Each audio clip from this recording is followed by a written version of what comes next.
All right, looks my camera's a little off here, but wanted to share with y'all why I changed my podcast into The Cast. Podcasting was really my entry into creating content.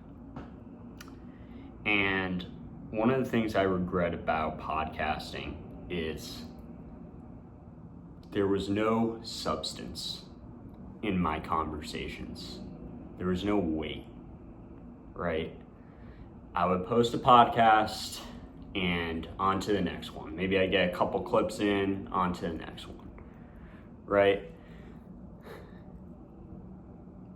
And with the space being more competitive than ever in podcasting, in my opinion, what I needed to do is really just maybe take a step back away from my podcast and look at it differently. How can I bring more weight into these conversations? And that is why I came up and wrote this product-focused story. And I am looking at my podcast that, in my opinion, has failed. I don't think I got more than probably 50 listeners on that. I got a good amount of views on clips, but I'm looking at my podcast now as The Cast, right? It is a list of people that I want to pay tribute to in a fun, comical way that just gives them a nod saying, hey, we haven't forgotten about you. We haven't forgotten about the time that you came on my show. And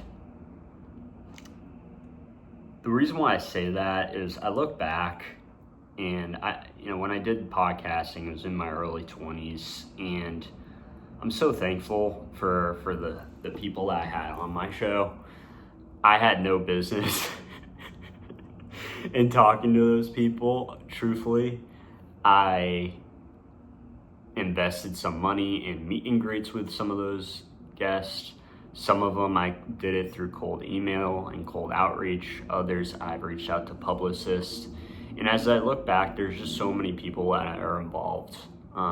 Sure, I want to spotlight these guests as the cast in this animation, but really I want to take the time as a thank you to those publicists, because a lot of those publicists took a chance on me, and I look back and I was just such a degenerate interviewer, and I want to rewrite that reality and use this story as a way of paying tribute to those guests and just saying thank you. So I say that because I personally believe the podcasts that are going to be most successful now are not the ones that are doing 3 to 4 conversations a week or have the highest quality cameras or clips or the best studio. It's the ones that are the most intentional and the ones that bring substance, right? Substance in the conversations where they're not forgotten. And so when you have so many conversations, they become forgotten. So for me, I am done with podcasting. I think I have 120 conversations with individuals, including my friends. That's how it started out. And I want to create this story that pays tribute to them. And if this does happen to be successful, the beauty of this is people could look at these guests as cast and say, man, how do I get on this show? How do I get on this show? And the answer, at least right now, the plan is say you can't, because those people believed in me when no one else did. And I'm so grateful. And I think that is just my 2 cents on podcasting and why I changed my podcast and looking at it more as The Cast. And also, truthfully, these past couple of years have been hard because I looked at my podcast as really the peak of what I was building. I kept telling myself there's no way I was gonna do something better than what I did there, and it wasn't even that great on my end, and it was my fault that those conversations weren't good, not the guests. That was my fault. I was a weak communicator. But mainly